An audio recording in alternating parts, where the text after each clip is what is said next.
Chapter 1104. As expected, Lady Qin's expression changed slightly when she heard about the baby. I do want a grandchild. But if there isn't one, then I'm not in a hurry. I believe that this is fate. Some couples even get a grandchild after 3 to 5 years of marriage. They've both had checkups and are healthy, so I'll just have to wait patiently. Mama Qin, you've suddenly changed a lot. A lot of your opinions and attitudes are different from before, Song Yisher said with a bitter smile. Yeah, the people I used to interact with weren't good either. They were all a bunch of despicable people. Those rich ladies, milk means money. They only befriended me because my family was rich, so why would I talk to them?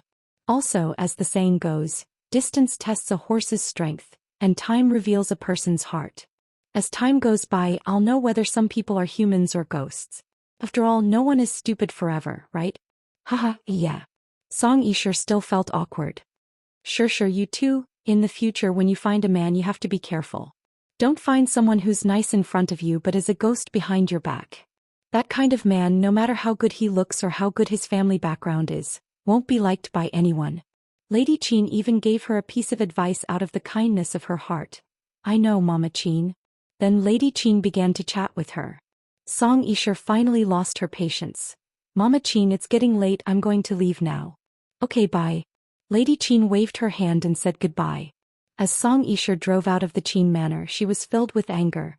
She smashed the steering wheel. You old thing, how dare you insult me indirectly? You'll suffer in the future. They originally thought that they could use Lady Qin's prejudice against Huamin to drive a wedge between them. However, the fact that Huamin was willing to risk his life for Qin Chu made Qin Chu's parents look at him in a different light. Even if she had any objections, she would not have them anymore. She would not treat Huamin with the same attitude as before. Lady Qin was simple-minded, so it was inevitable that she would get hot-headed sometimes. But that day at South Hill Manor, after being criticized by Qin Chu and Huamin, he chatted with Uncle Li for a while. Only then did he discover many truths that he didn't know. She also began to understand Song Yisher's true colors. On Friday, GK's year-end thank you banquet was held on Yunding Mountain. After Huamin got off work on Friday, he took Qin Chu's car and went there directly. Zhu Lingling and Gao Ran also went with them. Jiang Xiaowei was pregnant and it was inconvenient for her to travel so far away, so she didn't go. But on WeChat she kept complaining. She even said that she would only give birth once, regardless of whether it was a boy or a girl. She would never have a second child in the future because it was too inconvenient. Pregnant women were like a strange species that was discriminated against. There were many things that they could not do. There were many things that could not be eaten, and there were many places that could not be visited. There were also many positions that could not be used. Jiang Xiaowei was so angry that she kept torturing Wei Liao. In order to make his wife happy, Wei Liao booked a Western restaurant and had dinner with Su Yu, Tang Chuan and the others. While eating, Jiang Xiaowei would occasionally pick up her phone and send WeChat messages. Occasionally she would even giggle. Sister-in-law, are you cheating on me? Young Master Wei is right next to you, who are you chatting so happily with? Tang Chuan teased. Before Jiang Xiaowei could reply, Wei Liao answered for her. Other than Huamin, I can't think of anyone else. Good thing you're a girl, or else you'd be the second Lord Su. You're all so smitten by Huamin that you don't know where you're going. Tang Chuan laughed maniacally. So I'm being attacked again? Su Yu felt like he had been very unlucky recently. No matter what happened, he would be dragged into it. His chances of being attacked increased exponentially. Huamin and Qin Chu are going to Yunding Mountain for GK's end-of-year celebration. Lingling and Captain Gao are going too. I want to go too, Jiang Xiaowei complained. Be a little good. Let's not go, Yunding Mountain is just a poor ravine. It's boring, Wei Liao comforted her. Phew, do you think I'm stupid? Yunding Mountain is GK's top resort. It has hot springs, a ski resort, a green vegetable plantation and a unique red maple forest. Jiang Xiaowei was immediately irritated. Wei Liao immediately shut up. Huh? Mian just took a selfie, it's so rare, who wants to see it? Jiang Xiaowei picked up her phone and asked with a proud smile. Everyone immediately looked towards Su Yu. Chapter 1105. Why are you guys all looking at me? So you didn't know whether to laugh or cry. Would he be able to have dinner with these guys in the future? Don't you want to see it? Tang Chuan asked with a smile. Just admit it, we won't laugh at you, Wei Liao added. Okay, I want to see it, Su finally admitted. 100 yuan. Jiang Xiaowei gestured with her hand. What the, you want money? Su was dumbfounded. Of course, there's no free lunch in this world. If you say that, then I won't be happy. If you want money, then I'll. Su paused. Everyone thought that Su was very stubborn. Was he so angry that he didn't want to see it? Was he able to resist the temptation of seeing Huamin's selfies? However, Su said, I just want to ask if there's any room for negotiation. 100 yuan is too expensive, how about 80 yuan? Lord Su, you're so stubborn. I thought you said you didn't want to see it. Tang Chuan laughed maniacally. I thought so too. Who knew you'd make such a huge plot twist? Wei Liao laughed. You get what you pay for. If you want 80 yuan, then I'll have to mosaic Huamian's face, Jiang Xiaowei said word for word. Sis-in-law, you're so ruthless, I'm kneeling. Tang Chuan admired Jiang Xiaowei. He was so impressed that he wanted to prostrate himself before her. If she could say something like that, then she was no ordinary person. My wife is so mighty and domineering. Wei Liao gave her a thumbs up. Su took out his wallet and took 5 selfies for her. Then he said generously, I'll give you 500 yuan. Let me see this one first. If you have any more selfies, send them to me. Godly Tikkun. Jiang Xiaowei was overjoyed as she passed the phone to him. Su picked it up and looked at his WeChat moments. It was a selfie that Huamin had just posted. It was taken in the car. She seemed to be in a good mood because Huamin was not a narcissist and would not post it often. Therefore, the occasional shot would make people's eyes light up. The temperature in the car should be very high. Huamin was only wearing a furry beige sweater. Both sides of her hair were braided with neat bangs. She looked especially cute, like a cherry ball. Because she didn't wear any makeup, she gave people a very comfortable feeling. Su seemed to really like this photo and couldn't put it down. He couldn't say anything to Jiang Xiaowei, so he immediately saved it. Then he had Jiang Xiaowei send it to his WeChat. Lord Su, seeing you like this makes my heart ache. This is a socialist society, let me tell you, otherwise. If we were in ancient times, I would definitely bring a bunch of bandits to kidnap Huamin and make her your wife. Fuck off, I'm not the king of a mountain. Su laughed. Actually, everyone knew about Su's feelings for Huamin. Jiang Xiaowei occasionally sent Su benefits, not to tease him or mock him. She also wasn't trying to scam him out of money. She just felt bad for Su. Huamin was bored in the car with Zhu Lingling, Gao Ran and the others. The 4 of them started chatting in the WeChat group. Qin Chu drove the Maybach while Huamin sat in the passenger seat. Gao Ran drove the Jaguar while Zhu Lingling sat in the passenger seat. The 2 cars were very close to each other, one in front and one behind. Then they could tease each other through WeChat. Therefore, the drive was very interesting. When Gao Ran pretended to reach out for water, he purposely touched Zhu Lingling's hand. She instinctively avoided his touch. Gao Ran immediately complained, Fuck Zhu Lingling, what do you mean? Will it kill you to hold hands? Chapter 1106. Bullshit, how would I know that you were going to hold my hand? I thought you were going to get water and I was going to stop you, Zhu Lingling retorted. Qin Chu and Huamin laughed so hard that their stomachs hurt. We're just on the road and you guys are already holding hands. Are we going to have car sex in less than 5 kilometers? Huamin asked on purpose. Gao Ran was speechless. Zhu Lingling said, Huamin, you've become dirty. I learned it from Mr. Qin, Huamin said proudly. Honey, don't you feel bad for making me your scapegoat? Aren't you embarrassed? When I married you, I wanted you to be my scapegoat or something. Fine, I admit defeat. But can I do it 2 more times tonight as compensation for being the scapegoat? Mr. Qin asked in all seriousness. This time, it was the couple's turn to burst into laughter. The 4 of them chatted and laughed along the way. When they arrived at the hotel, they immediately checked in. Every time they saw the Mian Hotel, Huamin could feel Qin Chu's deep love for him. The hotel manager reserved 2 presidential suites for the 4 of them. The rest of the hotel rooms were all filled with GK's employees. Of course, this time Jiang Linyue came as well. This was her only chance to come to Yunding Mountain and see Qin Chu. GK's annual end-of-year celebration was to give out bonuses to the employees. When Qin Chu's father was still in charge, it was simpler and more straightforward. Now that Qin Chu took over, he didn't think of anything new. Therefore, he planned this employee celebration half a month in advance and used it as a form of entertainment. It was a good opportunity for everyone to relax, relieve some stress, and come up with a special topic for the project. It would be published in newspapers and major media outlets, and it would also promote the resort, killing two birds with one stone. Needless to say, Chin Chu was very business-minded. I didn't think that winter here could be so beautiful. The moment they got out of the car, Huamin was mesmerized by the snowy scenery. Because there were many mountain ranges in Mount Yunding, it was a magnificent sight even in winter. If you like, we can stay for a few more days. Chin Chu looked at her gently.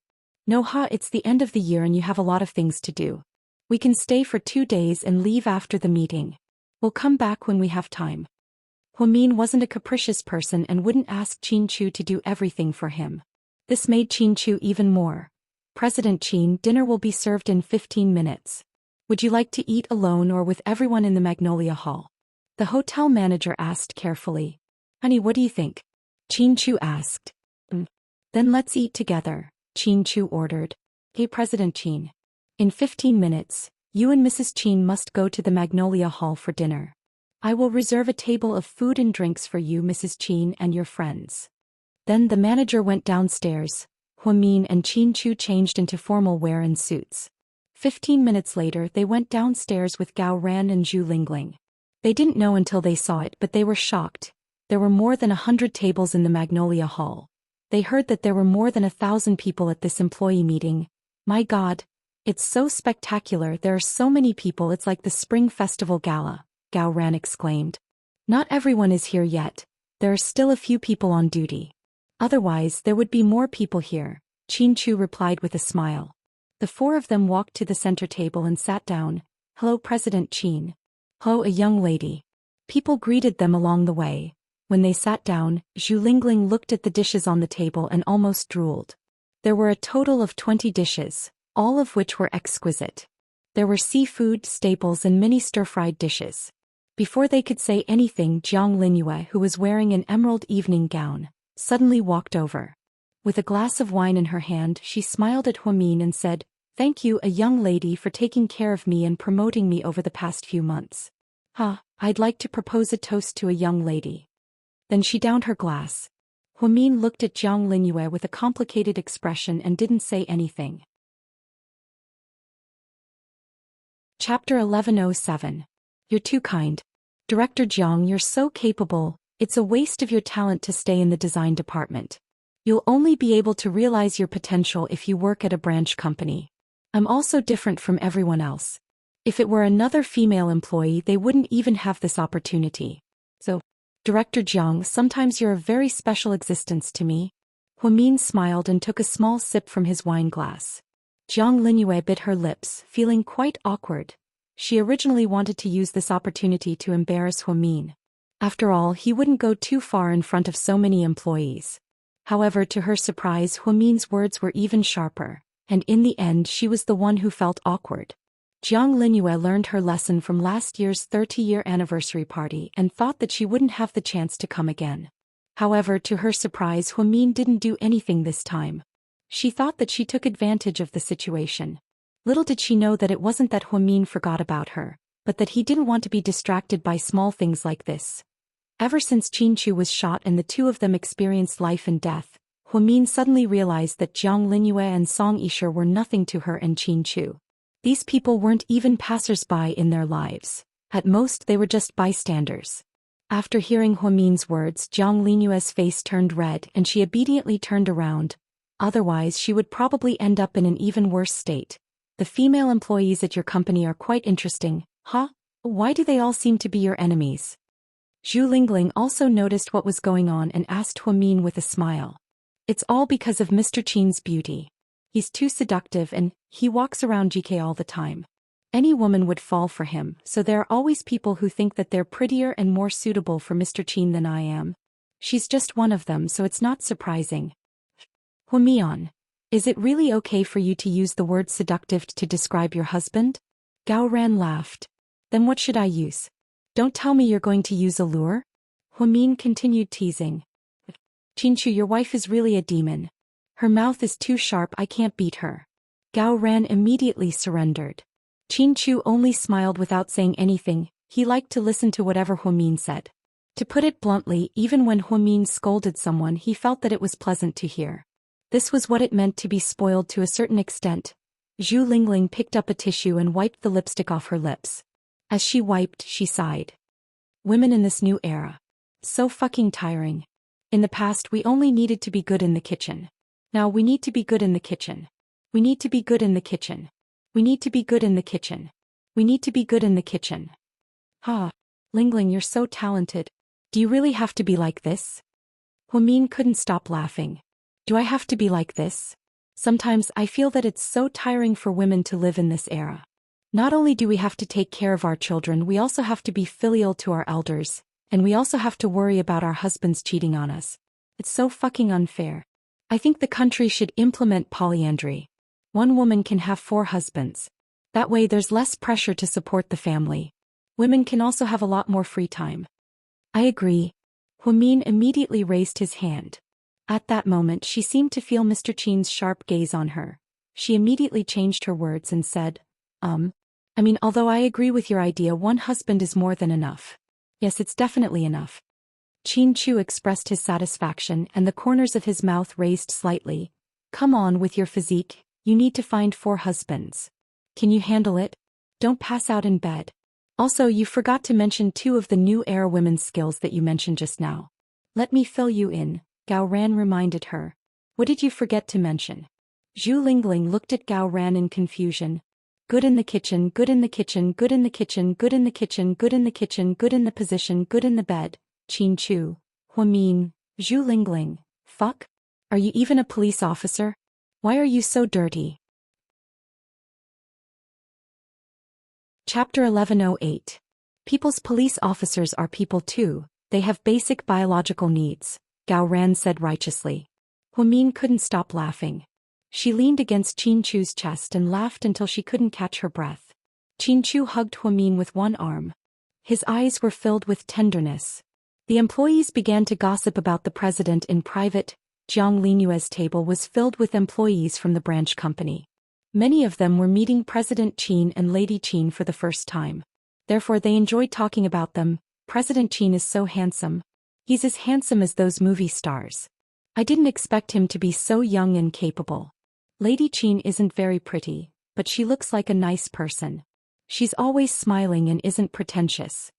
Jiang Linyue didn't seem to feel comfortable listening to this, so she interrupted. What do you guys know? You can't tell from the surface. The nicer they pretend to be, the more fake they are. If she's so innocent, how did she get to the top? Think about it. Have you ever watched ancient dramas? If she wasn't scheming, how could she become the empress? After Jiang Linyue said this, everyone immediately fell silent. No one wanted to offend the president of the branch company. To be honest, after Jiang Linyue went to the branch company, she didn't do much, but she didn't do anything wrong. No matter how capable she wasn't a management major, so she couldn't use her talents to their fullest. Plus, she was angry and didn't put all her focus on work, so the branch company's performance wasn't outstanding at all. President Qin, can we start now? The hotel manager walked up to Qin Chu and asked carefully. Qin Chu nodded. Then the hotel manager immediately gave out the order to distribute the cutlery. Then Assistant Yang stood up with a microphone and said to the thousands of people present, Everyone, let's raise our glasses to our dearest President Qin and a young lady. Thank you for hosting us at the end of the year, and we wish them happiness and love forever. Then thousands of people stood up and raised their glasses. Qin Chu and Huamin also stood up and returned the toast. It was a grand occasion. Your assistant's bootlicking skills. I'll give him 9 points. I'm afraid he'll get arrogant, Gao Ran teased with a smile. Little Yang is a very nice person. Being a bootlicker is also a good thing, okay? It's human nature to like to hear good words. Although honest words are unpleasant to the ear, who wants to listen to negative energy all day long? Huamin explained. Then one after another, female and male employees went on stage to sing and perform. At first, everyone was a little embarrassed, but then Yang announced that Chairman Qin had said that everyone who performed on stage would get a red packet. As soon as he finished speaking, the performers immediately swarmed over. The dinner lasted for more than 3 hours, and the last segment was the distribution of red packets. The previous year-end red packets made everyone's hands go soft. There was also an exciting lucky draw. There were laptops, cameras, phones, watches, luxury bags, and everything else. Gao Ran and Zhu Lingling were so envious that they couldn't sit still anymore. You guys are so extravagant. Even the lucky draw for the year-end bonus includes LV bags, Hermes, Prada, and Burberry. The super rich can really do whatever they want. Your company's benefits are so good. Damn it, I don't want to work at the airline anymore. I want to quit and join GK. Zhu Lingling looked at the mountain of luxury items with envy. I don't want to work there either. Qin Chu, find me a position as well. I want to work at your company too. Gao Ran, a police officer, couldn't resist the temptation and immediately betrayed them. Don't be jealous, I prepared gifts for you guys too. Hu Min smiled. We got gifts too. What are they? Give them to me, let me see. Zhu Lingling was pleasantly surprised. Chapter 1109. Then Hu Min waved his hand. There were 2 bags on the waitress tray. Hu Min picked them up and handed one to Gao Ran and the other to Zhu Lingling. A limited edition LV belt and a limited edition LV bag. Hu Min said. Oh my, that's too extravagant. Remember to bring us to next year's employee meeting, huh? Zhu Lingling happily took the gifts. I'm happy to be friends with you too, you're so sensible. Gao Ran picked up the belts and looked at them. This isn't from our company, we paid for it ourselves. It's a New Year's gift for you too, Hu Min explained. That's great. To show our gratitude, we'll definitely give you one in return. Then Zhu Lingling took out something from her bag and slapped it on Hu Min's hand. Take it. Hu Min looked at the thing in his hand and didn't know whether to laugh or cry. It was an entire box of Durex. Are you sure you're not messing with me? We want a child now. What's the point of giving me this thing? Do you still want to be a godmother? Hu Min asked through gritted teeth. You're thinking too much. I know you guys want a baby so you don't usually bring one. But what if Mr. Qin can't control himself and runs a red light when you're on your period? It's not good to get a bed full of them, right? This is very convenient, it's super thin and breathable. Haha, it's the same whether you bring it or not, it's absolutely comfortable. You're such a sharp-tongued Ling. I admire no one but you. Gao Ran gave her a thumbs up. He didn't know about this gift before, but when he saw Zhu Lingling take out the box of Durex, he was speechless. You 2 animals. Hu Min scolded with a smile. He even thought of something like her period. He was truly a pervert among perverts. I'm doing this for your own good. When your period comes, it lasts for 7 or 8 days. Can Mr. Qin take it? Zhu Lingling said in all seriousness. Qin Chu, who had been silent all this time, suddenly interrupted. I will try my best to restrain myself. Hu Min. Look, Mr. Qin is having a hard time restraining himself. You don't have to anymore. With this, you can do whatever you want. Zhu Lingling and Gao Ran laughed hysterically. After the 4 of them finished their meal, they went out for a walk. It was very cold in Mount Yunding in the middle of winter, and it often snowed in the middle of the night. The 4 of them wore thick clothes and walked in the snow on the path in front of the hotel. It was peaceful and quiet. Humans are really a mysterious species. They like to reminisce about the past and sigh. I remember the last time I was here. I thought it would be a long time before I could come again. I didn't expect it to be so soon, and it's the 4 of us.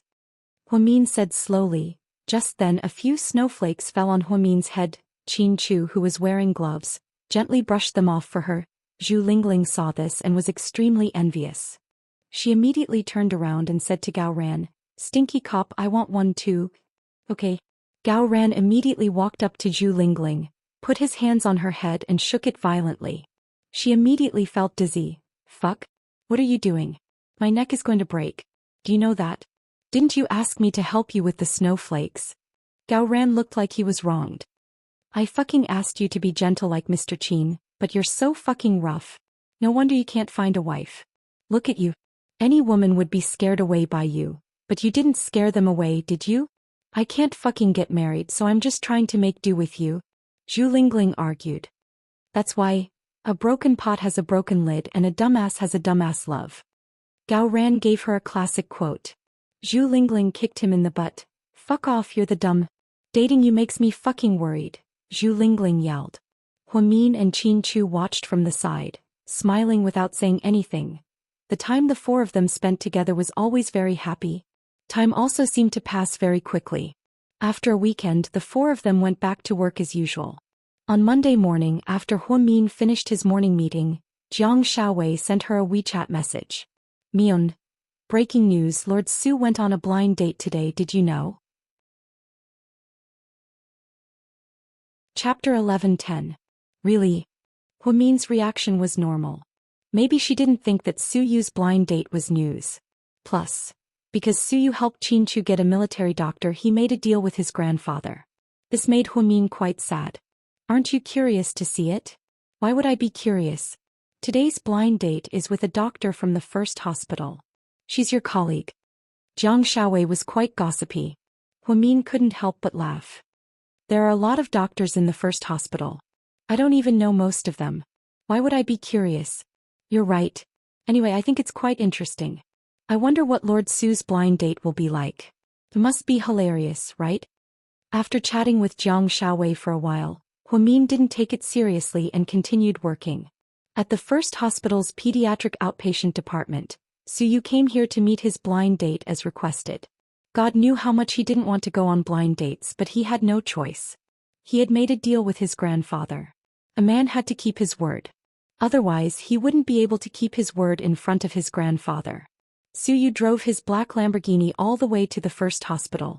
When he arrived, he was glad that he wasn't at South Side. Otherwise, if Huamin saw him, how awkward would that be? At the pediatric outpatient department, are you here to see a doctor? Go line up first. A young female doctor said impatiently. No, I'm here to see someone. Who are you looking for? The female doctor looked up. Su Yu touched his nose awkwardly. What's her name? I think it's Sun something Ting. Sun Ting Ting?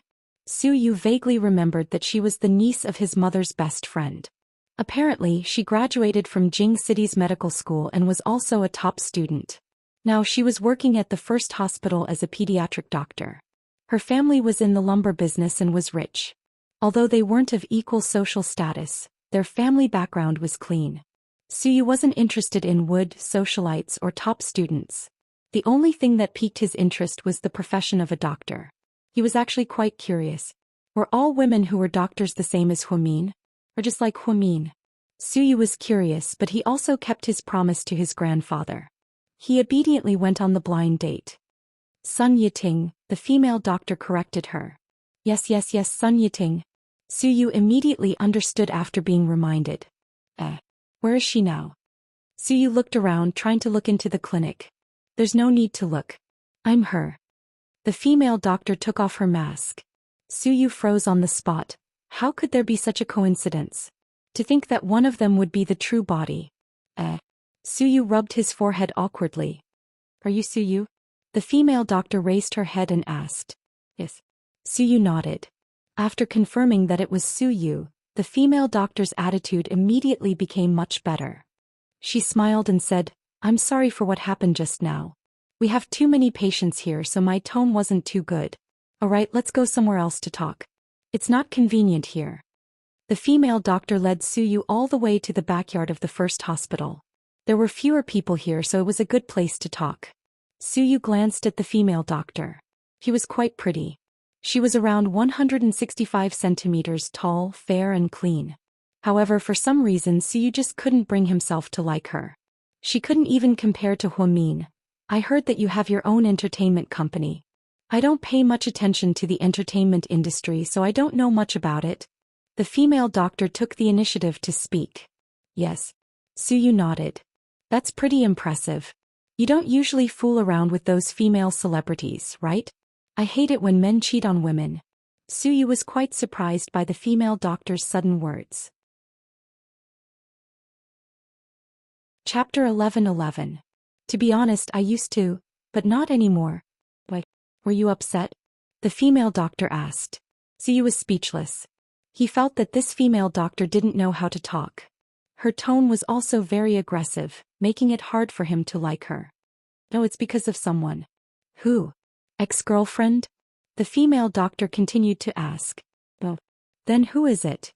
The female doctor didn't seem to give up. I'm sorry, we're not close enough to discuss private matters. Su Yu froze for a moment after saying this. Wasn't that Huamin's catchphrase? Why did he use it so casually? What a magical feeling.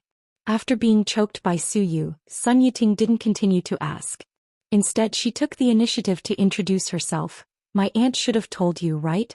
I graduated from Jing City Medical School. I'm a top student. She did, but in this day and age there are a lot of top students. Out of 10 people, 5 are undergraduates and 2 are graduate students. Suyu didn't like the girl's tone. What was so great about being a top student? She didn't graduate from Harvard Medical School. Did she have to be so awesome? Sure enough, after hearing what Suyu said, the girl stopped talking about being a top student and continued. I'm an only child. But I'm not a twin, Suyu retorted. My parents are in the lumber business. My family has 3 furniture factories and they'll give them to me in the future. Suyu held his forehead and said in boredom, not counting my own Imperial Star Entertainment, my family has the largest private bank in the country. In the future I can take over the family business. If you don't have enough money for your small toy factories, you can come to me. I might be able to help you get a loan. You? Sun Yiting was furious. Why do you speak so harshly? Sun Yiting had a sense of superiority. She had gone on many blind dates and it was always the men who praised her. This was the first time that he had seen Suyu speak so crudely, so he was furious. Then when you talk to me, can you not be so pretentious? Suyu resisted the impulse several times. Otherwise he really wanted to give her a few slaps. I'm not pretending. I'm just telling the truth. Sun Yiting didn't seem to think that she was wrong. Did your aunt tell you who I am? Suyu asked with his arms crossed. He did. He said that your family is in the banking business. You even have an entertainment company. Then do you know who my entertainment company has made famous? Suyu glanced at her coldly. The female doctor shook her head. Does Jian Tong know? I know. Isn't she the most popular female celebrity now? The one who acted in the palace drama. It seemed that she hadn't lost her mind after working so much. Yes, she was groomed by my company. I can ask her to serve me tea at any time. Can you? Sun Yiting was stunned. Is your company that powerful? Sun Yiting had just returned to the city and worked at the first hospital for less than half a month. Therefore, she didn't know much about the situation in the city, let alone the legend of Suyu. That was why she dared to speak so boldly. Forget it. It's a waste of time to talk to you. If it weren't for my mom, I wouldn't have talked to you. I'm leaving. Then Suyu turned around and left. Hey Mr. Su, wait a second. What? Suyu said in annoyance. This idiot who pretended to be a persecutor had completely worn out his patience. What do you think of us? The female doctor asked shamelessly. I think there are 10 Pacific Oceans between us. After speaking, Suyu left without looking back. The female doctor was left alone in a mess. 10 Pacific Oceans, how far was that? Was it necessary? After walking out of the first hospital and getting into his Lamborghini, Suyu picked up his phone and dialed a number. Mom, it's done. How was it? Is that girl your type? Mrs. Su asked nosily. Chapter 11-12. Mom, tell me the truth, where did you find such an idiot? Suyu asked impatiently. Mother Su was speechless. What's going on? Is that girl stupid? Mother Su didn't think it was possible. She was introduced by her friend, so she should be reliable. Not only is she stupid, but she's also a pretentious prick. How is that possible? Son, did you meet the wrong person? Mother Su asked worriedly. No, there aren't that many young people in the pediatrics department. She's a top student and her family sells toys. What toys? Her family is in the lumber business. Mother Su corrected him. I don't care what she does, but no, she's terrible. If I marry her, you and Dad will live at least 10 years less. Is it that serious? Mother Su wondered if her son was making a mountain out of a molehill. Okay, I don't have time to argue with you. I just followed the rules. I don't like her, so you can't blame me. Okay, I'm going back to the company. After speaking, Suyu hung up the phone before Mother Su could say anything. Suyu wanted to drive straight back to the company, but for some reason he drove to Southside Recuperation Center. Since he was already there, he couldn't let it go to waste. So after hesitating for a while, Suyu got out of the car. Inside the neurology office, Huamin was looking at the CT scans of the patients' heads on her computer and analyzing their conditions. When she heard a knock on the door, she thought it was her assistant, so she didn't even look up. Come in. Suyu opened the door and slowly walked in. Jia, can you get me a glass of water? Thank you. Huamin reached out and pushed her personal glass of water forward. Suyu froze for a second, then obediently picked up the glass and went to the water dispenser to get Huamin some water. Then she placed the glass on her desk. Huamin was engrossed in reading the documents. She took a sip of water and slowly put it down. Xiao Jia, do you have the patient's medical record from yesterday? Give it to me. I think you're about to have a split personality. Suyu looked at Huamin's profile and laughed. Huamin was surprised to hear Suyu's voice. Why are you here? Who do you think it is? Suyu looked at her with amusement. I thought it was my assistant. Huamin was too engrossed. Is your assistant as tall, strong, and handsome as me? Alright, stop joking around. Why are you here? Well, I'm here to visit a friend. He's recuperating here. I just remembered that I've been busy with work recently and haven't been able to sleep well, so I wanted you to prescribe me some sedative medicine. Suyu deliberately tried to find a topic. He really couldn't say that he came because he wanted to see her, because every time he got serious, Huamin would feel especially awkward. That was why he came up with all kinds of excuses. You can't take sedative medicine casually, you'll become dependent on it. I recommend physical therapy. How do I do that? Use an eye massage machine, drink some red wine before bed, and listen to some soft music to relieve your tense nerves. You can't sleep well because the nerves in your brain are too excited. You might be under a lot of pressure or have something on your mind.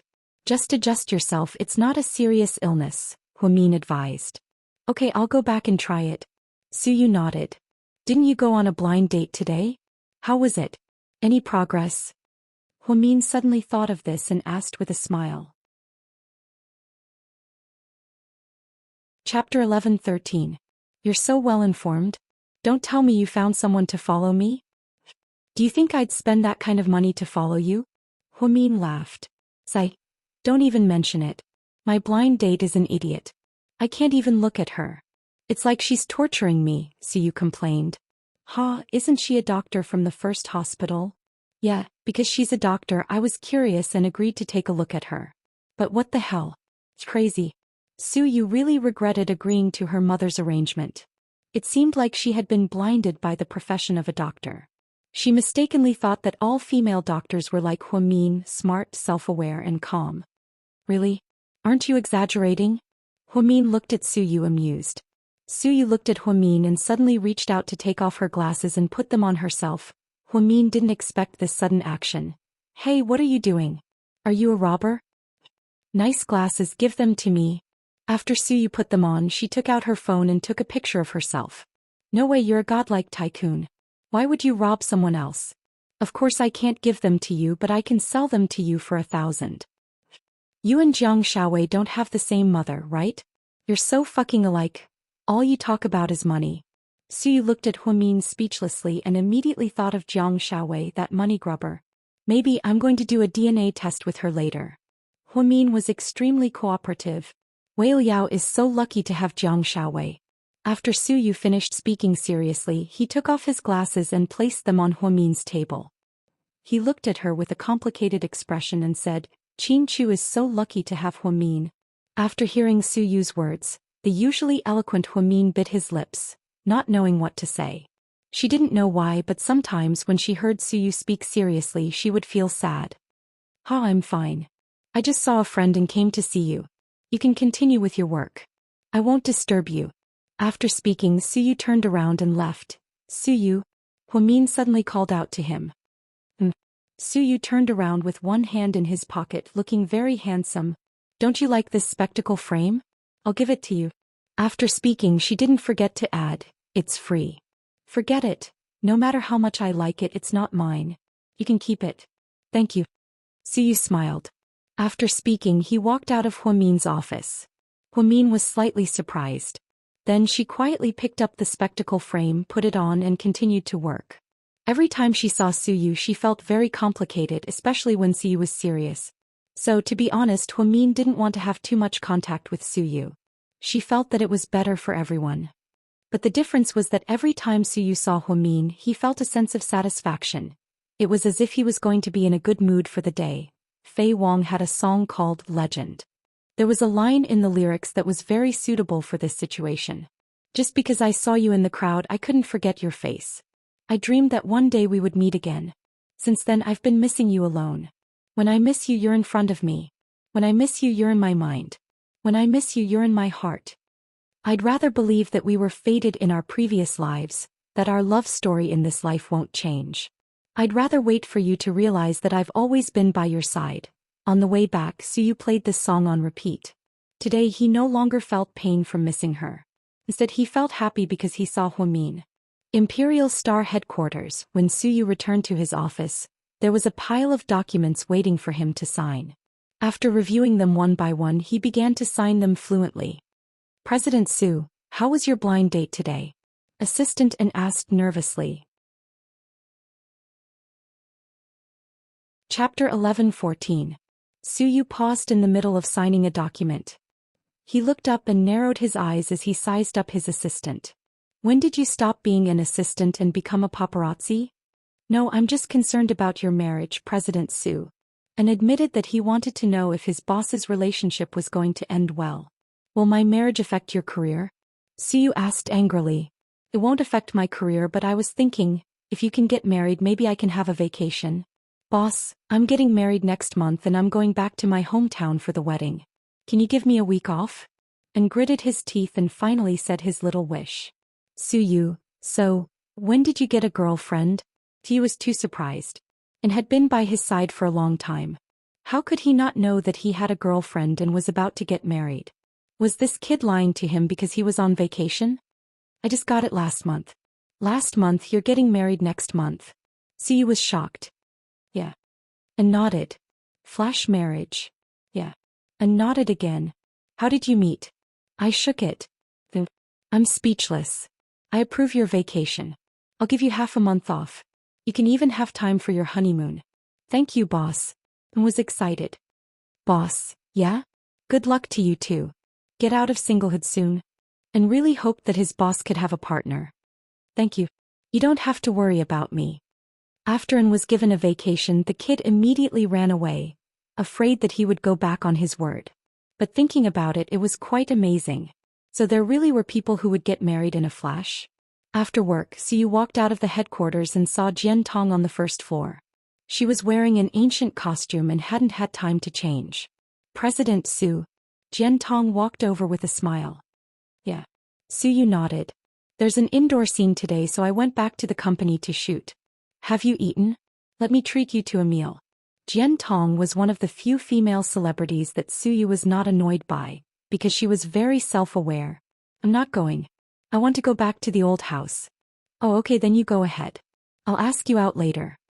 Jian Tong would not be like other women who would be unhappy just because Suyu rejected her. Suyu drove straight back to the Su family's old house.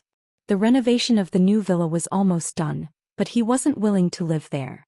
She had gotten used to living at home and was actually a little afraid of loneliness. Son, you're back. Dinner is ready. Today I made your favorite braised pork trotters. Mrs. Su smiled. So you didn't seem to be in a good mood.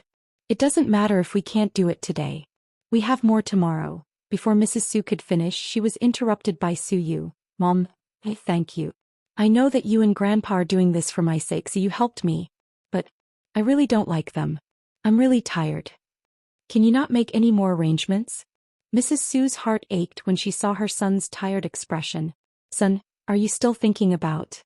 Mom, I know what I'm doing. After saying this, Suyu went straight upstairs. Mrs. Su looked at her son's back with sadness. Her son was so good, but Huamian just didn't like him. It was all God's will. Hui Yanyan hadn't been out much lately because there were always people who wanted to kick her when she was down. Today she received a call from one of her best friends who wanted to buy her coffee. However, when she arrived, she saw that there was another person besides that woman. She also knew that person. Hello, Miss Hua, Song Yisher said with a smile. Miss Song, don't be so formal. Sit down, let's talk. Miss Song and I don't really know each other. Hui Yanyan had learned to be smart recently and looked at Song Yisher a little defensively. But I'm very interested in Huamin. Are you willing to work with me? Song Yisher looked at Hui Yanyan with a smile. Hui Yanyan looked at her in surprise. Chapter 11:15. How do we work together? Hui Yanyan slowly sat down across from Song Yisher. It's simple. You need to expose Huimin's childhood.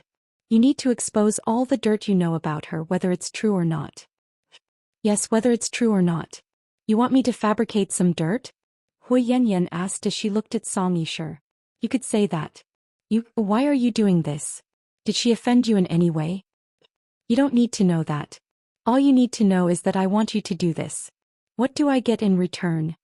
Hui Yanyan asked. 1 million. After speaking, Song Yisher took out a bank card. Here's 1 million. Although it's not a lot, I know that you've been in need of money lately. We all know about the changes in your family. You probably don't even have the money to buy clothes anymore. You're quite pitiful. You're the daughter of a rich family, but you have to live like a maid. Hui Yanyan didn't say anything. She only looked at the bank card with a complicated expression on her face. It's actually very simple. As long as you say it, no one will pursue the matter, right? You're Huimin's half-sister and your last name is Hua. All you have to do is stand up and expose some dirt on her and the 1 million is yours. It's that simple. Huimin will kill me. Hui Yanyan looked up and stared into Song Yisher's eyes. Kill you? What a joke. We live in a society governed by law. Who dares to kill people?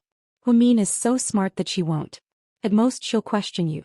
Miss Hua, you don't seem like such a coward. What's wrong? Don't tell me you're scared out of your wits by that woman, Huimin?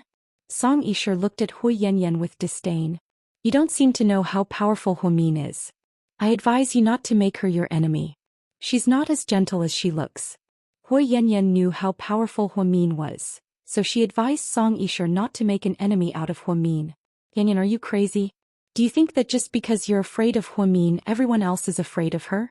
Do you know what kind of person our Shishir is? She's Mayor Song's daughter, God's favored daughter. There's no one else here who's more honorable than her. How dare you advise her not to make an enemy out of Huimin? Are you kidding me? Hui Yanyan's best friend sneered. Oh, this has nothing to do with status. Huimin is very powerful. It's not wise for you to offend her. Enough with the nonsense. Just tell me if you want to work with me or not. Song Yisher waved the bank card in her hand. Hui Yanyan really needed the money right now, but she made the right choice. She stood up and said, I'm sorry, Miss Song. I can't work with you. You're afraid of Huimin? Song Yisher raised her eyebrows and asked rudely. You can think of it that way. Anyways, if you don't listen to me today, you'll probably regret it in the future. You're on your own. After speaking, Hui Yanyan turned around and left. Song Yisher looked at the woman beside her in exasperation. Didn't you say that Hui Yanyan was an idiot? Why did she refuse? I tried so hard to persuade her, but she didn't take the bait. I wasted so much time talking to her. Do you know her at all? Song Yisher thought that Hui Yanyan would definitely take the bait for the 1 million yuan. Then she would be able to expose Huimin in a negative light. She wanted to take the opportunity to do something, but to her surprise, Hui Yanyan didn't take the money. What a surprise. Chapter 11:16. Yeah, she used to be so gullible. She believed everything I said. Why is she so smart now? The woman lowered her head, not daring to look into Song Yisher's eyes. What a waste of my time. After speaking, Song Yisher stood up coldly and walked out of the cafe. Hui Yanyan wandered around outside for a while, and it was already late at night by the time she returned to the Hua mansion. Her mother and brother were under house arrest by her father, but she couldn't even call the police. What a pathetic life. She could only drink to drown her sorrows. Hui Yanyan drunkenly opened the door and walked into the living room. The living room was pitch black. Just as she was about to turn on the lights, she felt a pair of hands tightly gripping her neck. Then he suddenly forced her into a corner. Under the moonlight, she clearly saw the man's face. Who else but Hu Xiqian would dare to treat her so arrogantly in the Hua mansion? What do you want? Hui Yanyan asked with great difficulty. She was almost out of breath from being choked. What did Song Yisher say to you? Hu Xiqian's voice was unbelievably cold. Hui Yanyan trembled in fear upon hearing this. The aura he exuded was completely different from usual. It was as if he was a completely different person from the smiling man he used to be. How did you know that she was looking for me? Hui Yanyan asked in confusion. Idiot. Hurry up and answer me, I don't have the patience to talk nonsense with you. Hu Xiqian tightened his grip. Hui Yanyan felt like she was going to die at any moment. He really didn't hold back at all when it came to her. He didn't treat her like a sister at all. Song Yisher. She came to ask me for a collaboration. Hui Yanyan was extremely afraid of Hui Xiqian. Since they lived under the same roof, she knew that this demon would really kill her. She knew that no one would find out even if he threw away her corpse. Collaboration? What kind of collaboration? Seeing that Hui Yanyan had relented, Hui Xiqian suddenly let go of her. Cough cough cough cough. Hui Yanyan began coughing violently. Collaboration. She gave me 1,000,000 yuan to defame Huamin. Defame Huamin? Hui Xiqian looked up, his eyes darkening. She told me to make up whatever I wanted and that no one would look into the authenticity of the story, as long as I didn't ruin Huamian's image. But I didn't agree. I really didn't take her money. Hui Yanyan timidly looked into Hui Xiqian's eyes, afraid that he would strangle her again. This woman is really... She doesn't want to live a good life, but she wants to court death. Hui Xiqian said in a low voice as he took out a wet towel and wiped the hand that was strangling Hui Yanyan's neck. I really didn't agree. I won't hurt Huamin. He helped me twice and I owe her a lot. I won't do that, trust me. I know you wouldn't dare. Get out. After Hui Xiqian yelled at her, Hui Yanyan was so scared that she peed her pants and ran upstairs. She stayed in this house all day and had to listen to Jiang Hong. Hui Xiqian didn't like her and she was threatened by Hui Xiqian. Hui Yanyan was under a lot of stress. She really wanted to find a random man and marry him so that she could leave this terrifying house. After Huamin got off work, he called Qin Chu. He seemed to be busy. Therefore, he drove to Oxin's Ramen across from Second High and ordered 2 bowls of noodles. Then he drove to GK headquarters. A young lady. Yang nodded politely. Is he inside? Yeah, the president is in a video conference. Oh? Then I'll go in later. It's okay, the president said you can go in as soon as you arrive. Huamin carefully carried the 2 bowls of noodles, opened the door and walked in. Qin Chu was scolding his subordinates. The people in charge of the subsidiary companies all lowered their heads and didn't dare to make a sound. Redo the proposal before Friday. If it doesn't go well this time, you guys can all go home and retire. Yes, President. Qin Chu coldly hung up the phone. Then he glanced at Huamin, who was standing at the door. His cold expression immediately softened and his eyes became gentle. Come here. Qin Chu gestured with his finger. Ever since they got married, Qin Chu mostly called her honey and rarely called her Mian. Every time he called her Mian, it meant that he was up to something. Therefore, Huamin cautiously walked towards him. Chapter 11:17. Mr. Qin, are you plotting something? Huamin pursed her lips and smiled at Qin Chu. Is that how you think of your husband? Qin Chu raised his eyebrows and asked. It's not that I think of you that way, but you do have a criminal record, okay? Every time you call me that, I know it's not something good.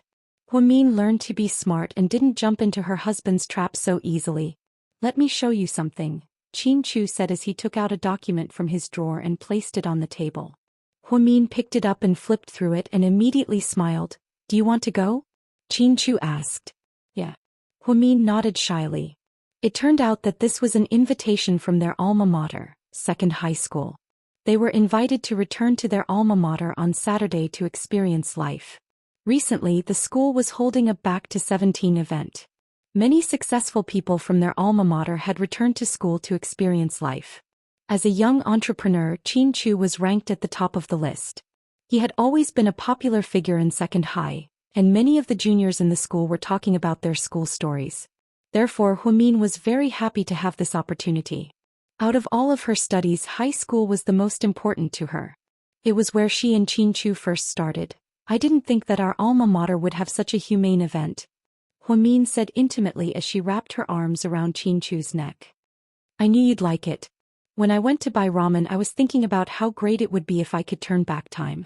I would definitely cherish those 3 hurried and beautiful years. Honey, I'm hungry. Qin Chu suddenly said pitifully. Alright, I forgot. Here, I brought some ramen for you to eat. Then Huamin reached out to open the bag of ramen on the table. However, Qin Chu began to move his hands up and down her body. Huh? What are you doing? Huamin immediately turned his head. I'm really hungry. I need to eat this before I can eat that. Qin Chu's words were very meaningful. What are you talking about? Let me tell you, eat your food properly and don't think about anything else. This is the president's office. Huamin reminded her with a smile. What are you afraid of? I'm the president and this is my office. After speaking, Chin-Chu pressed Huamin down and kissed her passionately. Indeed, he had eaten her food before he ate. Of course, he didn't really eat it. He just wanted to let Chin-Chu have a little fun. As for the rest, he had to go home and deal with it. The two of them sat face to face as they ate Oxin's ramen. In the middle was a small plate of pickled vegetables given by the boss. The food looked ordinary, but the two of them ate with relish. Honey, when we get married, can we open a noodle restaurant too? Just like the boss and his wife of Oxin's ramen, we can open a noodle restaurant near a school and watch the kids go to and from school every day. It'll be a happy experience, right? Huamin fantasized as he ate. Wouldn't that be a waste? Chin-Chu smiled. Waste what? Huamin didn't understand what he meant. A waste of resources. We're both doctors. Chin-Chu reminded him. Only then did Huamin realize. The doctor who doesn't want to face the boss of a noodle restaurant isn't a good doctor. Huamin smiled brightly. Chin-Chu picked up a tissue and gently wiped the oil off the corner of her mouth. His movements were very gentle. Perhaps. Chin-Chu was only so patient with Huamin. No matter how busy he was, how tired he was, or how frustrated he was, he never took it out on her. After eating, Chin-Chu continued to work overtime while Huamin quietly sat on the sofa with a book in his hand. After working for a while, Chin-Chu tilted his head and looked at Huamin as if he couldn't get enough of him. Then he playfully rolled up a tissue and threw it at Huamin. It hit Huamin right on the head. Chapter 11:18. Hey Mr. Chin, don't be like this. Are you trying to flirt with me? Huamin complained with a smile. You're so engrossed in the book that you're ignoring me. Chin-Chu was implying that if Huamin didn't look at him, he would be unhappy. Ha, I've been quietly accompanying you. You're too bossy. How about I switch to another book? I'll put down this collection of essays and read President Chin's biography instead. What do you think? Huamin asked with a smile. That's a good idea. Chin-Chu nodded proudly. You think too highly of yourself. Time passed quickly as the two chatted and laughed. In the blink of an eye, it was almost 8 o'clock. After Chin-Chu finished his last document, he turned off his computer and stood up. Then he walked over. He directly pressed down on Huamin with his entire body weight. Immediately, Huamin fell onto the sofa. Do you want to crush me? Huamin struggled to ask. Mr. Chin didn't look fat, but why did it feel so heavy when he was on top of her? It was like the weight of a mountain. How about, you press on top of me? After speaking, Chin-Chu flipped over and hugged Huamin. Then he laid down on top of her. Their eyes met, and their gazes were filled with love. Just then the office door suddenly opened. President Chin, can we get off work now? Assistant Yang didn't even finish her sentence before she immediately closed the door and left. She didn't want her bonus to be deducted for interrupting the president's business, right? But, so the president likes a woman on top and a man on the bottom. Huh, who knew that the usually gentle young lady would be so tough? It's all your fault. Assistant Yang saw it, right? So embarrassing. Huamin covered her eyes with her small hands. She was too ashamed to face anyone. Obviously nothing had happened, but this posture was too thought-provoking. Anyone who saw it would think the wrong thing, right? It's over. There must be a misunderstanding now. I can't explain it clearly even if I'm in the right. Huamin kept saying that there was a misunderstanding. Chin-Chu was below her, his hands nimbly reaching into her sweater. Since he's misunderstood, let's just confirm the charges. After saying that, without waiting for Huamin to resist, he fell into the gentle web of love woven by Chin-Chu. By the time the two of them left the president's office, it was already 9 o'clock. For an entire hour, Huamin felt like his face was burning as he recalled the scene just now. The sofa is too hard. I'll get someone to replace it tomorrow, Chin-Chu muttered to himself. Huamin lowered his head even more. Chin-Chu held her hand and they went home together. When they arrived at South Hill Manor, they realized that Lady Chin was there. It's so late. Why are you here? Chin-Chu asked faintly. Huamin nodded. She didn't know what to say. After all, her relationship with Lady Chin was a bit awkward. She couldn't be like Song Yishur, calling her sweetly to make people like her. That wasn't Huamin's style of doing things either. Lady Chin scanned their faces and slowly said, Today your dad and I went to Prajna temple. Everyone says that the bodhisattva there is very effective, so I invited a child-giving guanyin for you guys. Huamin and Qin Chu turned their heads and saw that there was indeed a Buddhist shrine in the corner of the living room. Inside was a 70-80 centimeter tall white jade guanyin holding a cute baby. It seemed like this was the most famous child-giving guanyin. Mom, what are you doing? You should know that we don't believe in these things. Also, it's not up to the bodhisattva to decide whether or not we have children. It's up to us. Genes and chromosomes, do you understand? Qin Chu seemed a bit unhappy. Chapter 11:19. He was an atheist, so he didn't believe in anything that couldn't be explained by science. He also didn't believe in gods. In his own words, he only believed in himself. Huamin was more interested in religious beliefs, so she didn't say anything. Instead, she quietly looked at the Buddha statue. Don't worry, your dad and I want you to have children soon, so we invited one over. You don't believe in Buddhism, so you don't have to abstain from meat or pray to Buddha. You don't have to make offerings every day. On the 1st and 15th day of the lunar month, ask the servants to put some fruits on the table. You can just light some incense. Qin Chu was just about to ask his mother to take it away, but Huamin said, "Thank you." Qin Chu looked at Huamin in surprise. She actually accepted the gift and even expressed her gratitude to his mother. Lady Qin seemed to be in a good mood as she nodded. Then Qin Chu went upstairs to take a shower. Huamin sat with Lady Qin in the living room for a while. They used to be rivals, so they rarely had the chance to sit together and chat. So the atmosphere was quite awkward at first. The hospital has been busy lately, right? Lady Qin asked. Yeah, it's the end of the year, so it's a little busy. You're not a nurse anymore, so you don't have to work night shifts anymore. Also, I heard that neurology doctors don't have to work day and night shifts like gynecologists do, right? Yes. Huamin continued to nod. Work is important, but so is family. I hope you can pay more attention to Chu and your family when you're free. I will. Since you two are fated to be together, I naturally want you to be happy. Although I wasn't happy with you in the past, so many things have happened and I've seen through a lot. I hope you won't hold a grudge against me because of the past. Lady Qin spoke very calmly. Huamian listened quietly. She knew that Mrs. Qin was referring to Uncle Jing's death when she mentioned the old grudge. If it was in the past, Huamin might have felt estranged. After all, it was a human life and Uncle Jing treated her so well. However, some things that happened later changed her view of him. In particular, Huamin had a bold speculation that his family background might be closely related to Uncle Jing. Uncle Jing's death might not have been caused by the Qin family. Perhaps someone was using the Qin family behind the scenes.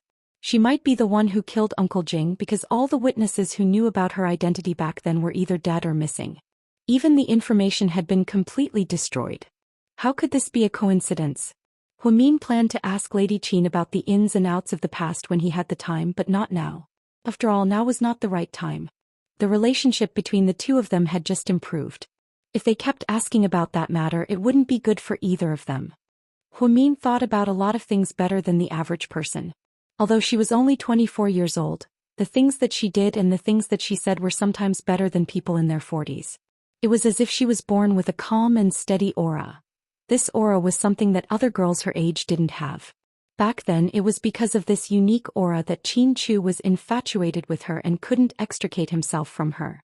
Don't worry, since I'm married to Qin Chu, I won't dwell on the past. However, I hope that you won't misunderstand me because of a few words from other people, especially those who have bad intentions, Huamin replied calmly. Huamin was also very straightforward. She directly targeted Song Yisher. Chapter 11:20. From now on, I'll investigate everything carefully. I won't be used like before.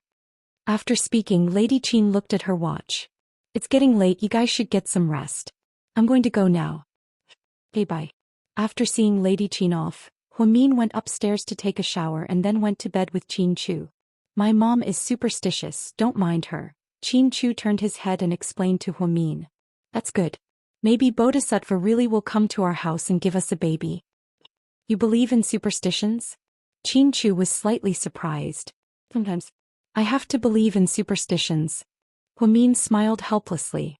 She also wanted to have a child, but she had no other choice. So wasn't it a last resort to pin her hopes on the gods? Heartbroken, Qin Chu hugged Huamin from behind. Don't be sad, we'll have a baby. She or he might be on their way here. The next morning, Qin Chu left Sea City on a private plane at 5 a.m. because he had to go on a business trip. Huamin drove to work alone, but he felt like he was being followed the entire way. However, when he turned around he couldn't find any clues. It was a strange feeling. Huamin frowned as he slowly drove off the highway. Not far behind him, a woman's voice came from a black Hummer. Okay, stop following her. He's very smart. If you keep following her she'll find out. Yes, boss. Several men in black nodded in response. When Huamin arrived at the hospital he was still in a daze. Chief Hua, this is the main topic of today's morning meeting. Please follow this explanation. Assistant Chen Jia handed him a document. Give. Chen Jia whispered again. Only then did Huamin come back to his senses. What did you just say? Huamin turned around to look at Chen Jia. I said, this is the summary of the morning meeting that I've prepared for you. You must just follow this explanation. Oh, okay. Huamin reached out to take the folder, but he was still absent-minded. Director, is there something wrong? So, if you're busy I can go to the meeting for you. You look so distracted. Chen Jia rarely saw Huamin like this, so she couldn't help but worry. I'm fine. You can go back to work. Yes. After the morning meeting, Huamin walked out of the conference room and passed through the outpatient hall on the first floor before he could take the elevator to his office floor. At this moment the same feeling appeared again. It was as if she felt someone staring at her, but she didn't know who that person was. She looked around in a panic and saw doctors, nurses and patients coming and going. She couldn't tell them apart. He only felt a splitting headache. Why is this happening? It's so strange. Huamin muttered to herself and then hurriedly got into the elevator. The moment she turned around and entered the elevator, a female doctor in the corridor on the second floor took off her mask and smiled at her back. After finishing his morning work, Huamin looked at his watch and saw that it was almost lunchtime. He took out his phone and sent Jiang Xiaowei a WeChat message. Slightly, what are you doing? Sunbathing and eating fruit. You didn't go to work today? No, there's nothing going on at the station. Wei Liao didn't let me go, so I'm on half vacation. If there's nothing special I don't have to go. What's wrong? Do you need something from me? Jiang Xiaowei immediately asked when she heard Huamin's strange tone. Wei, I'm being followed. Followed? Jiang Xiaowei was also surprised. Chapter 11:21. Yes, but I'm not sure because I haven't found any clues or evidence yet. Then how did you know you were being followed? Jiang Xiaowei asked again. I had a feeling, a very strong feeling.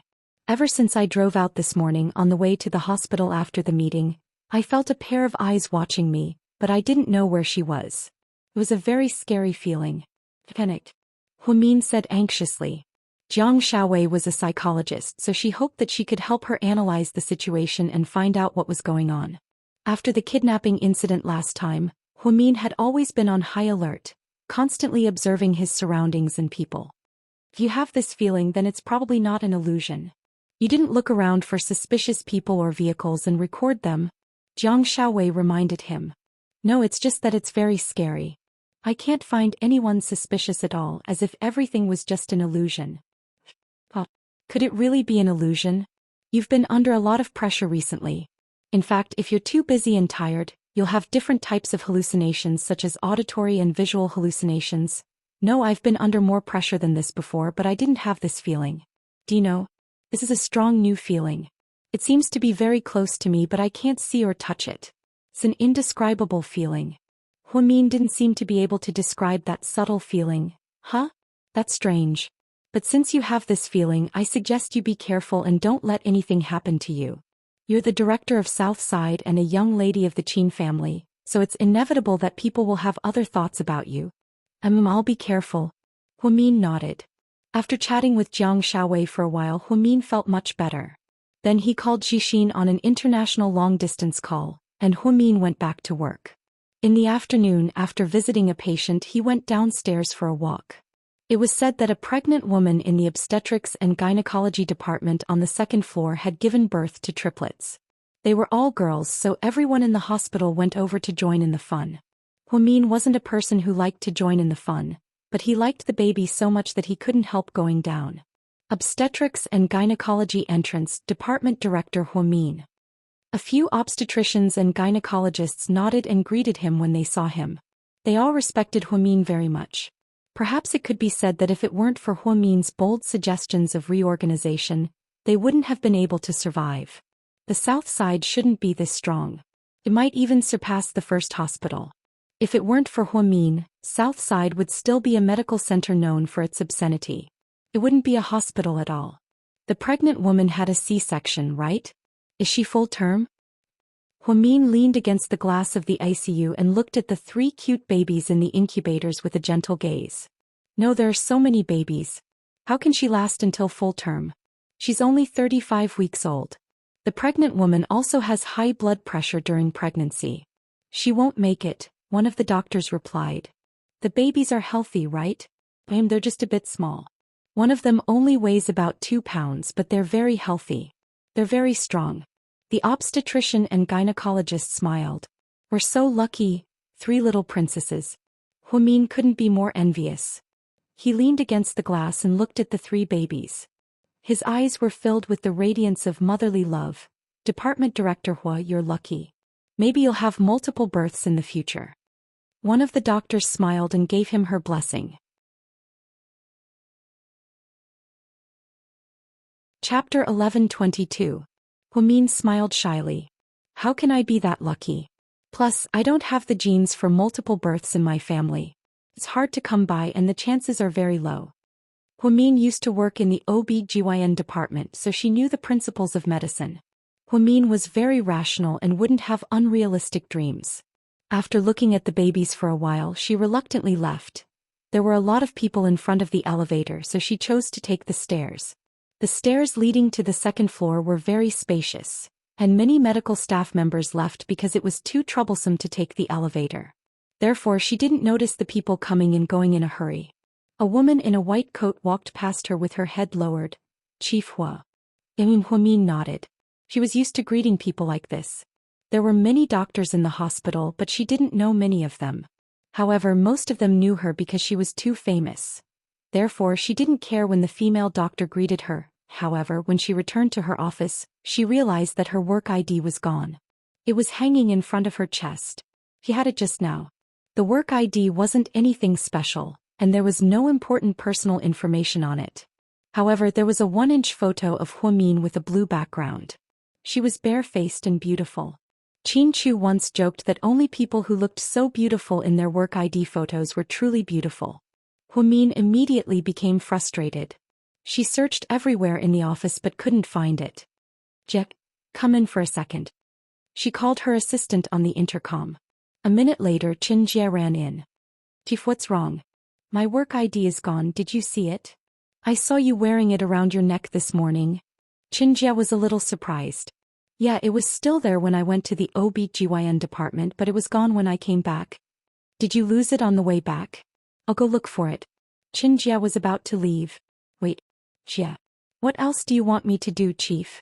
Qin Jie turned around. If you didn't find it on the way back, ask the PA system to look for it and see if anyone found it. Bring it to me. Huamin felt that the work permit was not worth much. If he lost it, he would have to get a new one. It would be very troublesome. Therefore, he wanted to ask the broadcaster to look for it. Qin Jie nodded and closed the door to help Huamin. But after searching for a long time, he still found nothing. Someone has found Director Huamin's work pass. Please send it to the radio station on the first floor. On the rooftop of a building opposite the Southern District, there was a young girl in a black leather jacket with waist-length hair. She did not seem to be afraid of the cold. She sat on the windy rooftop with a brand new work permit in her hand. Then he read it word by word. Huamin, chief physician of the Department of Neurology. 10 minutes ago she had pretended to be a doctor and brushed past Huamin. Then he quickly stole her work permit, but she didn't realize it at all. She even deliberately spoke to her, but she only treated her as a colleague that she didn't know. The girl held the work pass with a warm look in her eyes. She never knew that she could be so close to her, so close. Boss. The helicopter will pick us up in 15 minutes. We should go. The man in a black cashmere coat behind her reminded her with a serious face. Okay. The girl looked at the work pass and carefully put it in her coat pocket. Perhaps he saw through her thoughts. The man behind her said, "Our mission is urgent, so we can't stay for long. Boss, if you want to see her, there will be many opportunities in the future." I know. The girl slowly stood up and looked at the Southern District office building across the street. Then she slowly put on a pair of black deerskin gloves. She jumped down from the top step of the rooftop and left with the man. The radio station broadcast for an entire afternoon. In the end, Huamin still couldn't find the work pass, so he applied for a new one. At night, when Huamin got off work, he put on his headphones and called Qin Chu. "Honey." Qin Chu picked up the phone, his voice always filled with gentleness. "Honey, are you back?" Huamin smiled happily. Chapter 11:23. "Not yet, honey. I'm still out of town, I didn't get on the plane," Qin Chu replied softly. "Oh, are you coming back tonight?" Huamin was slightly disappointed. Huamin had become super clingy. She didn't want Qin Chu to go on a business trip, especially if he had to spend the night in another city. She would feel lonely if she was the only one left in her bedroom at South Hill Manor. Even if she knew that there were many maids in the house, she would still feel empty. "I'll probably be back around 8 p.m. Don't wait for me for dinner, it's too late." "Okay, I'll go to my mom's for dinner." "Alright, there's a good movie on, do you want to go with me?" "I don't know when I'll be there, we'll decide after dinner." Huamin nodded and hung up. After Qin Chu hung up on Huamin, Rick called. Although he was Qin Chu's good friend, he rarely called Qin Chu. Every time he called, he had something important to say. So, Qin Chu was very careful when he picked up Rick's call. "Qin Chu, something strange happened today, I have to tell you." "Hey, go ahead."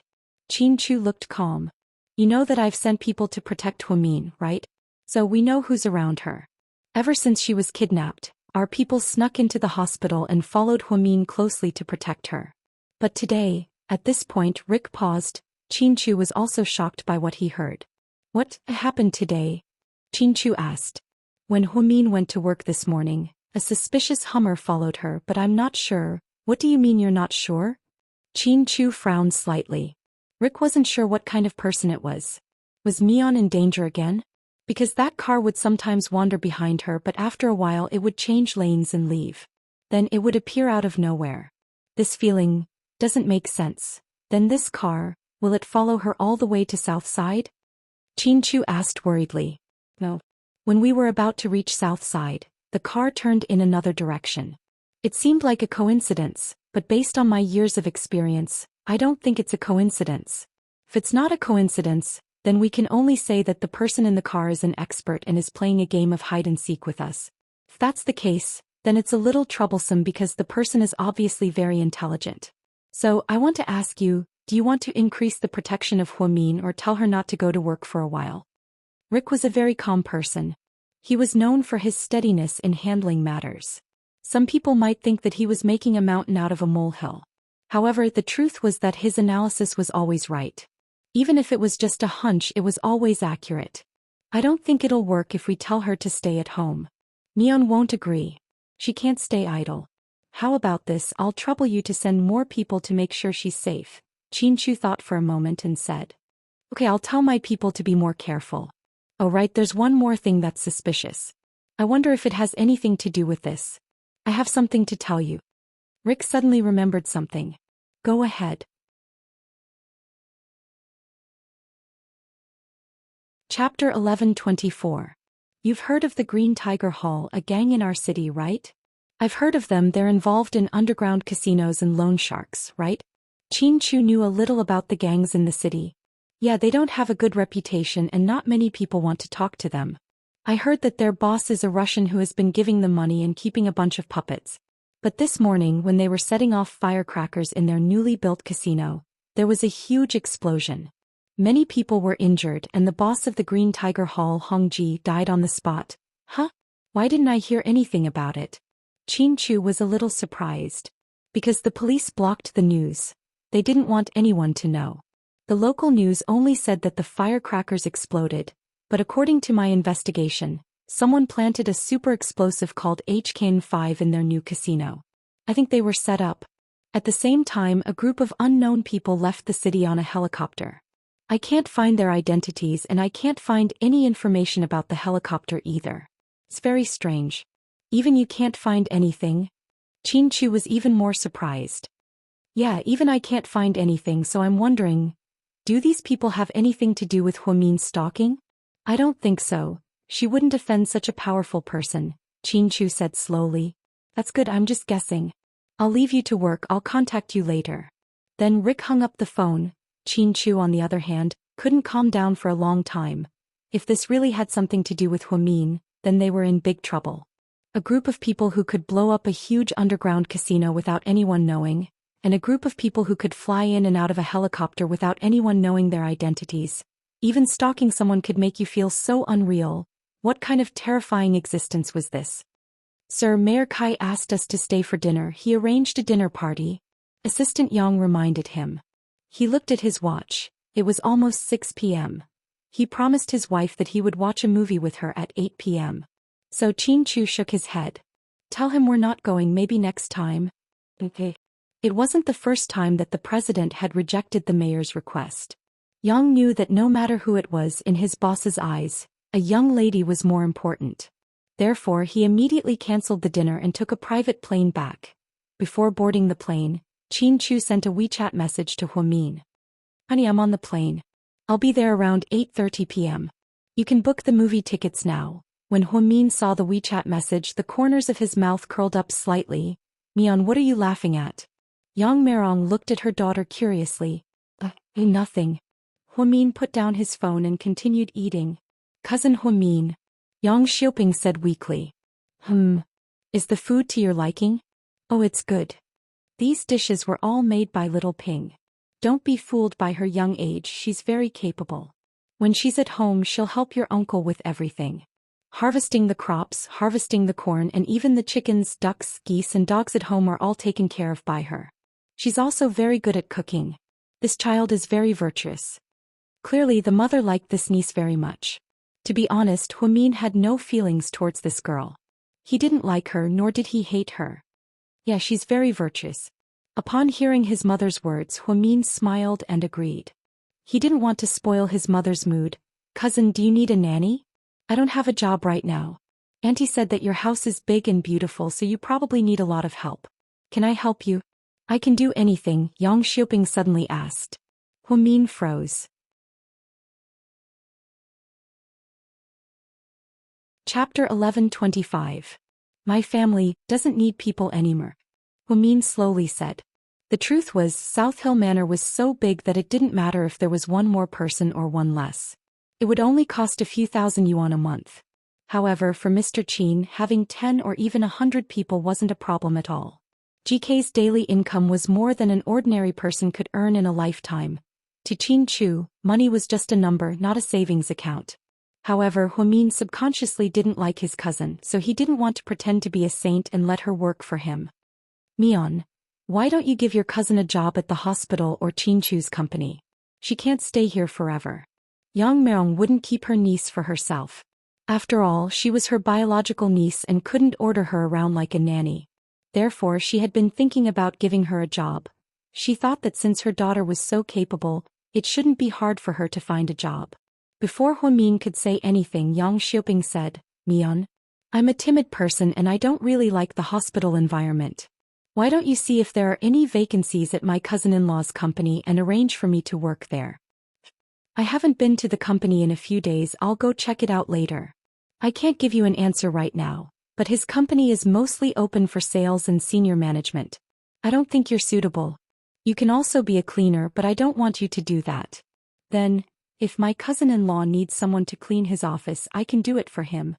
The girl's eyes lit up when she talked about Chin-Chu. He has a secretary and an assistant in his office. Huamin said vaguely. Don't worry, Mian. Let Xiaoping stay here for now and see what she can do. It's best if you can find her a place to eat and live, or else it'll be inconvenient for her to get to and from work.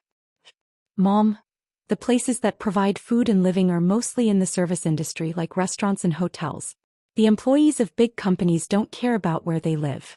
Even if we eat, it's only lunch. Huamin looked at his mother, a little troubled. That's fine, We'll talk about it when we find one. Huamin didn't have much of an appetite either. He got up and wiped the corner of his mouth. Mom, I'm done eating. I'll leave first. You're leaving so soon? Have some more fruits. I'll get Xiaoping to wash an apple for you. No need, I still have something to do. Huamin hugged his mother and acted coquettishly before walking out. Cousin, I'll walk you. Yang Xiaoping volunteered to walk Huamin all the way to the entrance of the neighborhood. Cousin, why didn't my cousin-in-law come with you today? Yang Xiaoping suddenly asked. He's on a business trip. He's not home. Oh, then you have to be careful. Be careful of what? Huamin frowned slightly. He didn't know what Xiaoping meant. When a man says that he is going on a business trip, he actually has a woman outside. Cousin-in-law is so handsome and has a lot of money. I guess he might have a woman outside. You'd better keep an eye on him and don't let him go out in the future. Who told you this? Huamin sneered. I saw it on TV. That's how it's supposed to be. Yang Xiaoping replied blithely. Huamin patted Yang Xiaoping's shoulder and said in a meaningful tone, don't watch those 8 p.m. dramas anymore. Go out more often and experience the real life of a big city. Then Huamin pressed the car remote, opened the door and got into the driver's seat. Yang Xiaoping was still trying to figure out what Huamin's words meant. Huamin bumped into someone he knew when he was buying tickets at the movie theater downtown. Why are you here? Huamin was surprised to see Rick at the entrance of the movie theater.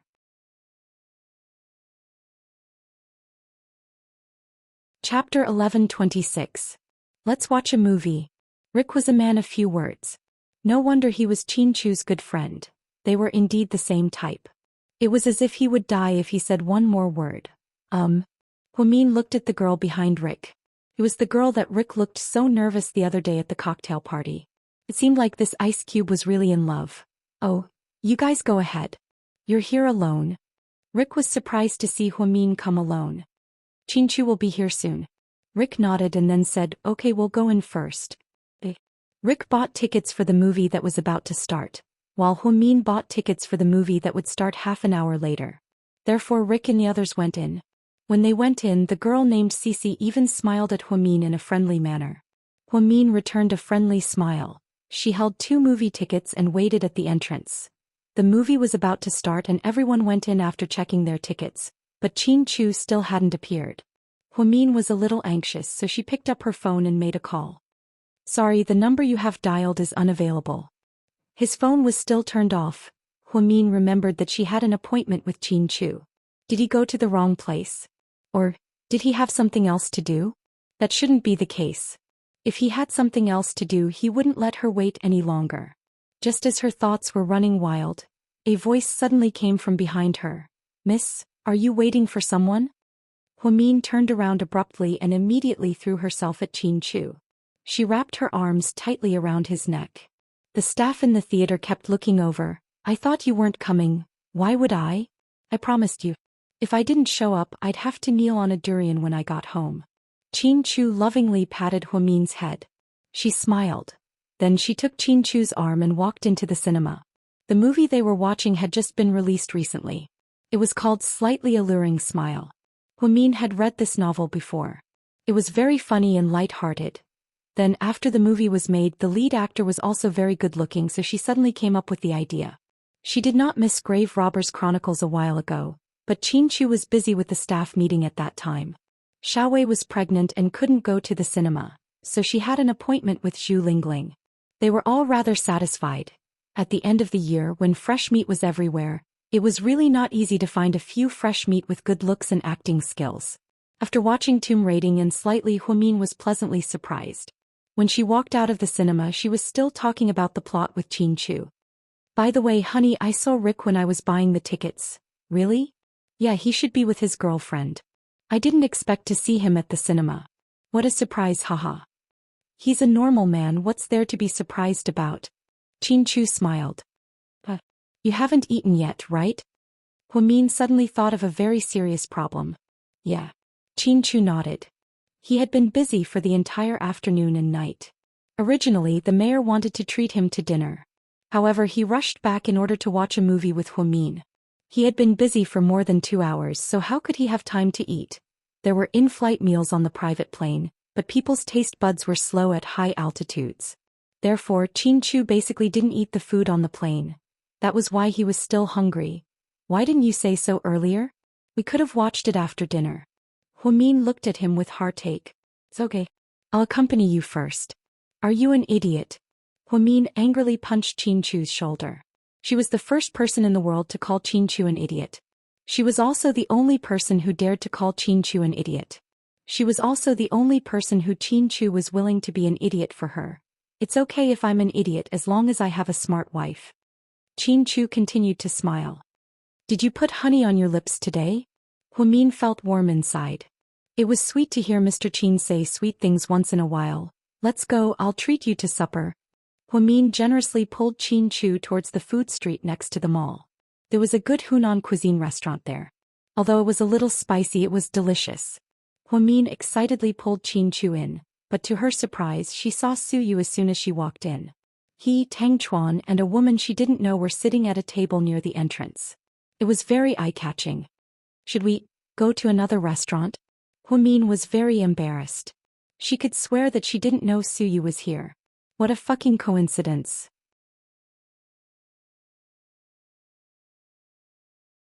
Chapter 1127. It's okay, it's nice here. Chin-Chu held Huamin's hand and walked in confidently. Suyu and the others looked up and immediately saw the two of them. The moment Chin-Chu and Suyu looked at each other, Chin-Chu nodded as a greeting to Suyu. Suyu nodded and returned the greeting. Perhaps they were the most harmonious love rivals in history. Because they were both gentlemen, their methods were open and above board, so the two of them respected each other. Suyu looked at Huamin again. Huamin also smiled and nodded. Then Chin-Chu and Huamin sat down in an empty seat, not too far away from each other. Damn, no way we bumped into each other like this. Lord Su, tell me the truth, did you already know that they were going to eat here so you came to wait for them? Tang Chuan joked with a smile. Do you think I'm that bored? Suyu rolled his eyes at him and asked in return. Then it just means that you guys have great chemistry, haha. Our sea city is so big, but you guys still managed to bump into each other like this. Suyu didn't respond. He just lowered his head and quietly ate. Every time Chin-Chu and Huamian appeared in a place, he would always be the one being pitted. This was because Chin-Chu and Huamin could use all sorts of tricks to torture single people at any time. And Suyu was that poor single person. Lord Su? Tang Chuan looked at Suyu with interest. If you have something to say, hurry up and say it. Suyu knew that if this guy called Lord Su with such a cheap smile, nothing good would come out of it. As expected, in my opinion, now that Old Wei is married, I don't lack female companions. As for the three musketeers, you're the only one who's been single for a long time. Why don't you find one too? Your company has been promoting a lot of newcomers recently. Isn't one of them a rare beauty that only appears once in 8,000 years?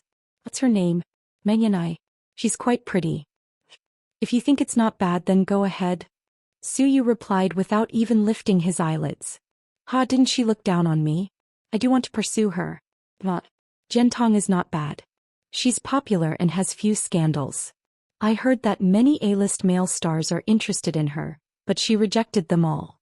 I feel that she has you in her heart. Are you Cupid? You can even see through my thoughts. Tang Chuan, don't try to matchmake me. A few days ago my old man arranged a blind date for me and I was so annoyed.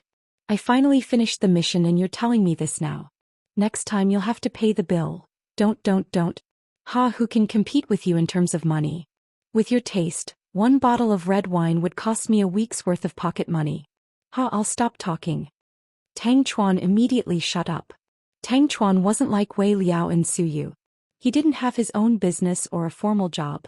He wasn't exactly a rice worm. Anyways, he had a lot of people in his family so he didn't have to work and could still earn money.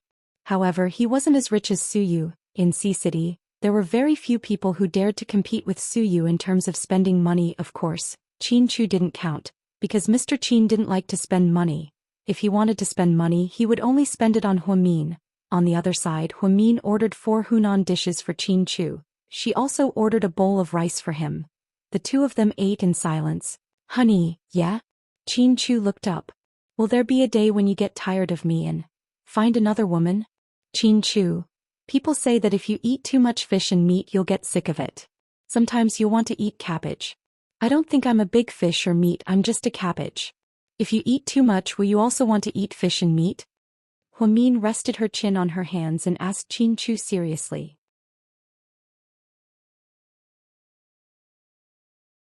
Chapter 11:28. I don't. Why not? Because I love eating cabbage. Qin Chu replied in all seriousness. Huamin burst out laughing. Why was her Mr. Qin so cute? Even when he was answering questions, he was so cute that it made people's faces bleed. It was almost 11:30 p.m. by the time they got home from dinner. Huamin was so sleepy that she fell asleep in the passenger seat. Just then she received a WeChat message on her phone. Girl, are you asleep yet? Qin Chu rarely looked at Huamin's phone, but when he glanced at it and saw that the person who sent the message was Huasiqian, he couldn't stay calm anymore. He held the steering wheel with one hand and took Huamin's phone with the other. He unlocked it and replied, "What's up? The old man is running out of money. I think he'll find you soon. When the time comes, no matter what tricks he uses, whether it's a sad drama or a father-daughter card, you have to stay calm." Got it, Qin Chu immediately replied. He immediately understood that Huasiqian was talking to Huamin about Hua Jinghai. It seemed like Jiang Hong and Huasiqian couldn't wait to take over the Hua Corporation's assets, leaving Hua Jinghai alone. Also, have you noticed anything strange at work recently? Huasiqian asked. What do you mean? Like, did anything strange happen? Huasiqian asked vaguely. However, Qin Chu had a feeling that Huamin knew that someone was following him. I feel like I'm being followed. Qin Chu purposely replied. He wanted to see how Huasiqian would react. You probably watched too many mysteries, why would there be so many people following you? Huasiqian changed the topic. Then what strange things are you referring to? Qin Chu asked on behalf of Huamin. It's nothing, go to bed early. This world is full of surprises, waiting for you to discover them yourself. After that, Huasiqian stopped replying. Qin Chu didn't ask any further. Huasiqian was standing in front of the bedroom window on the second floor with a glass of red wine in his hand. Huasiqian mumbled to himself, You little brat, how could you let someone else use your phone to send me a WeChat message? How unprofessional. Huasiqian was a very sensitive person and he was especially careful. He was well aware of Huamin's reaction and tone when he sent him a WeChat message. He could see through anyone who pretended to be Huamin, but he knew Huamin too well over the years. He originally wanted to reveal something to the brat, but if Qin Chu was here he wouldn't say anything. After all, the incident had nothing to do with Qin Chu, it was Huamin's personal business. If Huamin found out one day that that person came to Sea City and even visited her at the hospital, she would definitely be shocked. She would probably be very, very surprised, right? Xiqian, you're still awake. Jiang Hong's voice came from behind him. The door was open, so when Jiang Hong woke up in the middle of the night to smoke, she saw Huasiqian still awake. Mom. Huasiqian turned around with a smile on his face. Why aren't you asleep? I can't sleep, me too. I don't know what's going on but my head keeps hurting. Jiang Hong walked in with a cigarette between her fingers. Hua Jinghai hadn't been home in a long time. Ever since Shen Jiani's accident, he heard that Huasiqian had another sugar baby. It seemed like he wanted to have a child at an old age. After all, Huasi was someone else's child, which was a huge blow to him. Jiang Hong was used to Hua Jinghai being like this. She didn't marry him out of love. I'll make an appointment with a Chinese doctor to give you a massage. Jiang Hong nodded and then continued, Xiqian, how's the company going? Everything is in place, we're just waiting for the old man to ask for help. If Huamin doesn't help him then everything will be settled. Then, will Huamin help him? Jiang Hong asked with a smile.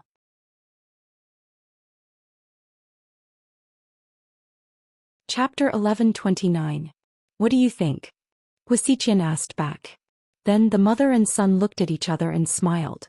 They both knew that there was no way Huamin would help Hua Jinghai. Oh right, after you take care of business hurry up and get married. Marriage is sometimes the best way to do business. We don't need to find someone better than us, but we need to be on par with them. That's the only way to ensure that the Hua family's business will last for 100 years, Jiang Hong reminded him. Don't worry Mom, I already have a goal in mind. After I take care of business I'll immediately start preparing. You have a goal? Who is it? Don't tell me, it's Imo Shuewer? Jiang Hong was a little surprised. Oh, then I don't have to worry. You can play with the women in the entertainment industry, don't get too serious. We still need to focus on our careers. Jiang Hong patted Hua Xiqian's shoulder meaningfully. Hua Xiqian nodded obediently. The next morning at South Hill Manor, Qin Chu and Huamin woke up early to eat breakfast. Honey, we're going back to second high tomorrow. I'll have someone deliver the custom-made uniforms today. Uniforms? Why are you so serious? Huamin couldn't help but laugh. Of course. The uniforms now aren't as silly as the ones we had back then. They're all pretty outfits now. Since we're going to experience life, we need to be well prepared. Qin Chu seemed to place a lot of importance on this Back to 17 event, so he prepared a lot of things for Huamin. Then, do you have backpacks? Yeah. What else do you have? Hurry up and tell me, I'm looking forward to it. There's also Gao Ran and Zhu Lingling. Really? Huamin was pleasantly surprised. Yeah, Gao Ran was invited too. After all, he's the captain of the Municipal Bureau's criminal police force. Zhu Lingling is just an ordinary flight attendant and doesn't have much of a career, but she's Captain Gao's girlfriend, so she's also going. Oh yeah. That's awesome, it looks like our high school days are going to be reborn. Huamin's face was filled with anticipation. Just as the two of them were chatting happily, Uncle Li suddenly walked over and reported, Sir, Madam, there's someone outside. He said he wants to see Madam. He's driving a black Mercedes 60. Is the license plate number UF 5828? Huamin asked. Uncle Li nodded. Huamin glanced at Qin Chu and said, It's Hua Xinghai's car. Let him in. Qin Chu gracefully picked up a white handkerchief and wiped his hands. Then Uncle Li used the walkie-talkie to inform the guards at the door to let them in. The black Mercedes-Benz slowly drove into South Hill Manor. It was Hua Xinghai's first time here. He had always known that they lived in Imperial Park. Later he asked around and found out that she had moved away, so he drove here. It was still early, not even 7 o'clock. Since Hua Xinghai was here so early, there must be something going on. Huamin didn't see Hua Xiqian's WeChat message from yesterday, so naturally he didn't know what was going on. Qin Chu deleted that conversation because he didn't want Hua Xiqian's words to confuse Huamin. Why is he here so early? Huamin took a sip of milk and looked at Qin Chu worriedly. He probably wants to talk to you about something, Qin Chu replied calmly. Mion, you guys moved, I had to go over there. As soon as Hua Xinghai walked in, he began to talk to Huamin and Qin Chu. Mion? Was that his name? What can I do for you? Huamian asked directly. I do have something to talk to you guys about, but it's not urgent. Hua Xinghai smiled awkwardly. But we're in a hurry, we have to leave for work at 7:20, or else we'll be late. You still have 20 minutes, so, do you want to have breakfast first? Huamin asked word for word. I'll skip breakfast. Then I'll get straight to the point, Mion. My company is in a bit of trouble. Last night, one of the project managers took the money and fled to Australia. Today, our partner called and said that if the money isn't in place, they'll sue us for breach of contract. But right now we don't have that much money, so we're in a bit of a pinch, Hua Xinghai said, slightly troubled. So? Huamin looked up at him and asked calmly.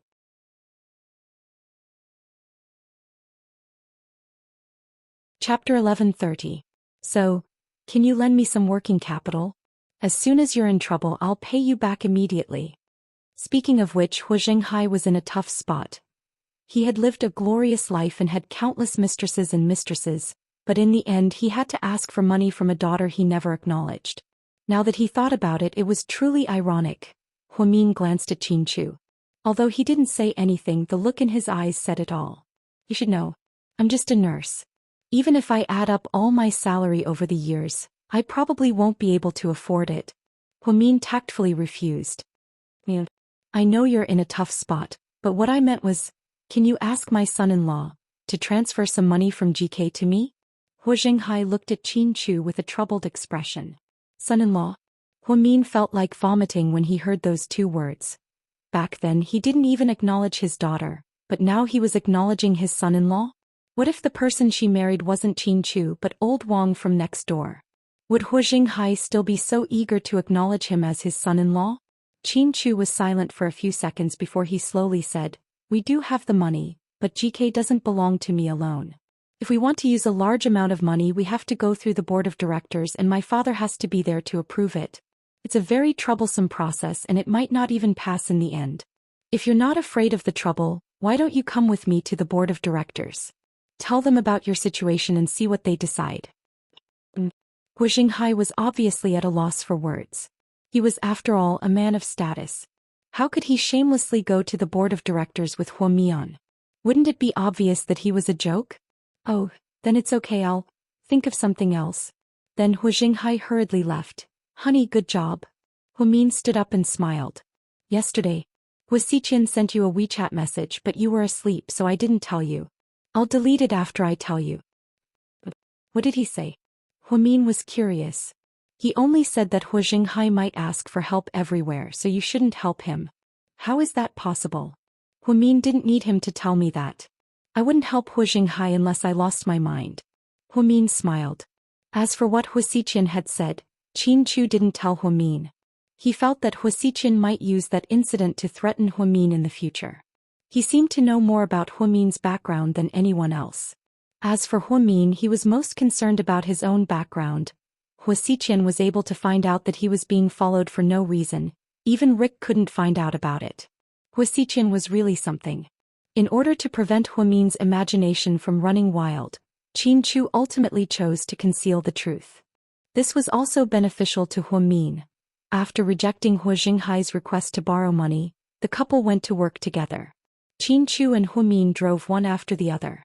Qin Chu drove Hu Min all the way to South Side before leaving. On the way to GK, Qin Chu put on his earpiece and dialed a number. Hello. Rick, keep an eye on Hu Xiqian for me. Hu Xiqian? What's wrong? Rick was surprised. He seems to know a lot of things. More than we know, but he won't tell us everything. He's always trying to be mysterious, so I think there's something fishy about him. Okay, I understand. Rick was a straightforward person, so he immediately understood what Qin Chu meant. When Hu Min arrived at Southside, he had just finished cleaning up and had a morning meeting when Chen Jie ran over in a hurry. Chief, someone booked you for emergency treatment.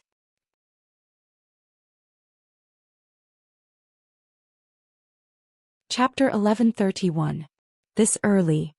Hu Min glanced at his watch. It wasn't even 8:30 a.m. yet. Normally your consultation starts in the afternoon, but this patient wants to see your number. Do you want to take it? Chen Jie asked Hu Min. Yes, don't let the patient wait for nothing. Ever since Hu Min mysteriously disappeared from the clinic, Chen Jie had been by his side the entire time. 10 minutes later, a haggard woman in her 30s walked into the clinic. She looked delicate and pretty, but her face was slightly pale. Please take a seat, Hu Min looked up and said to the woman. Then she picked up the woman's medical record and looked at it. She was surprised. Intermittent mental illness. Normally speaking, mental patients weren't part of her treatment. There were specialized mental hospitals in the city, and Hu Min's patients had depression, mania, ADHD, and sleep disorders. Most of them were mental illnesses, and mental illness wasn't a mental illness. It was a dangerous patient. Normally she could refuse to diagnose the patient. However, Hu Min looked at the woman's expression and felt sorry for her, so he didn't refuse. You're Ms. Wang, right? The woman nodded. Intermittent mental illness? How long have you had this illness? Hu Min asked. More than 3 years. The woman seemed to be normal when she answered. Do you have a family history? Does that mean you have this type of patient in your family? Well, then you're the first one. Yes. The woman nodded. Do you have any specific symptoms? Can you describe them for me? For example, do you still remember what kind of extreme behavior you did when you were sick? No. Then, what's the cause of this illness? Has your attending doctor examined you before? He said it was because of mental stress. What kind of mental stress do you have? Does it come from work or life? Hu Min asked carefully. At the same time, Chen Jie took out a small notebook and recorded some important details. The woman paused for a moment and said slowly, both. Ever since I got sick, I resigned and have been staying at home. Are you married? Do you have any children? I'm married. I don't have any children. Hu Min nodded. Actually, your attending doctor diagnosed you with intermittent psychosis. You should go to a psychiatric hospital. After all, they are more authoritative. Although I'm a neurologist, I mostly treat mental illnesses. Hu Min earnestly advised the patient. But I don't think I'm mentally ill. Maybe they misdiagnosed me. Our neighbor's child has depression. I heard that it's a very difficult disease to treat, but after being treated by you for almost a month he's already getting better. I wanted to try and see if you could help me. Judging from the woman's current attitude and logical thinking, she didn't seem like a mental patient at all. Huamin more or less knew that intermittent psychosis was an occasional attack. People with intermittent psychosis were troublesome because they didn't know when it would happen. People with intermittent psychosis were like ticking time bombs. Huamin looked up at her and said, I can help you, but I don't know exactly what you're like when you're ill. Patients with intermittent psychosis like you don't know when you're ill, so I can't keep waiting, right? That's not a solution. Although I don't know what I'm like when I'm ill, I heard from my husband that I recorded a short video of him. You can watch it. Maybe you'll understand after you watch it. Then the woman took out her phone from her pocket. Qinjie looked at the woman cautiously, afraid that she would take something dangerous out of her bag.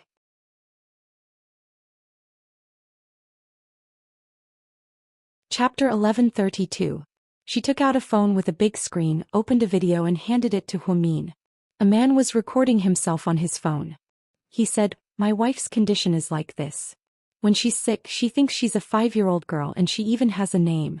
She calls herself Nancy and then she does things like a 5-year-old girl.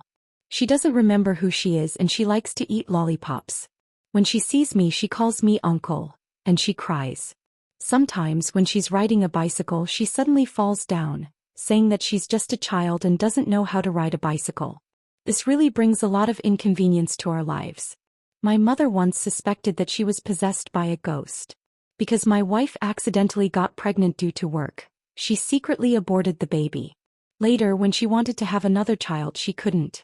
More than a year later, she suddenly became like this. I don't know if that child came to take revenge, but it didn't work. After watching this video, Huamin sucked in a breath of cold air. That's basically what happened. My husband said that, every time I'm sick, I'm like a child, as if I'm possessed by a ghost. It's very scary, but I don't feel anything at all. After watching this video, Huamin slowly placed his phone on the table. You're indeed not possessed by a ghost. In fact, you're not suffering from intermittent mental illness, Huamin slowly said. Then what is it? The woman was obviously stunned for a moment. If I'm not wrong, your condition should be called dissociative identity disorder. It means that you have two souls living in one body. Your other personality is that of a little girl. If I'm not wrong, you probably felt guilty after the abortion. Later, when you wanted a child, you couldn't. You were anxious, so you created a little girl for yourself and lived in your body. This is actually a type of illusion, but you forced this illusion on yourself. That's right. There was a time when I really wanted a baby. I was under a lot of pressure. I drank a lot of Chinese medicine and saw a lot of doctors. I tried a lot of folk methods, but none of them worked. I couldn't sleep. Sometimes when I fell asleep, I would dream that I was pregnant and gave birth. The woman seemed a little emotional as she grabbed Huamin's hand. Qinjie immediately rushed over, took her hand away and pushed her back.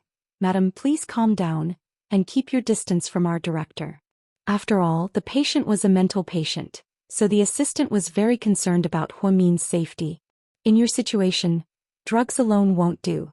You need to find a good psychologist to hypnotize you, to make you feel better and get rid of the extra personality in your body. Then what should we do?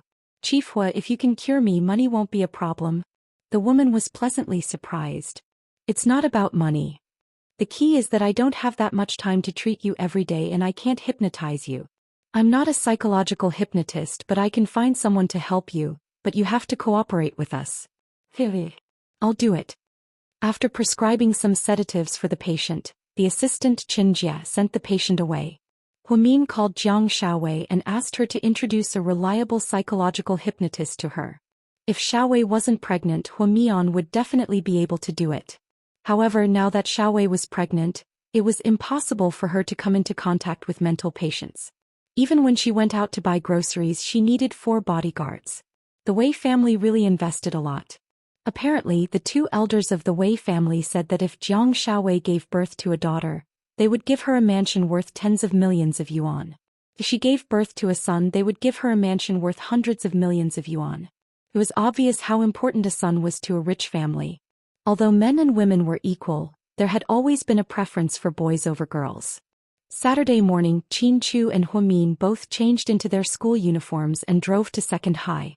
It was the peak time for students to go to school in the morning. Huamin had a ponytail and wore a black miniskirt with black leggings underneath. She wore a high-quality cashmere coat on top of her school uniform. She looked extremely youthful and beautiful. Qin Chu also wore a black cashmere coat for boys. Both of them carried single-shoulder backpacks. In an instant it was as if they had traveled back in time to 7 years ago. "Hey, which class are you two from? If you don't go in you'll be late. Hurry up," the old man at the door yelled fiercely. Huamin and Qin Chu looked at each other and smiled. Then they ran in together. You're tuning in to the Biao's Wuxiao Chronicles YouTube channel. Don't forget to subscribe and join us on this journey to catch the most captivating stories.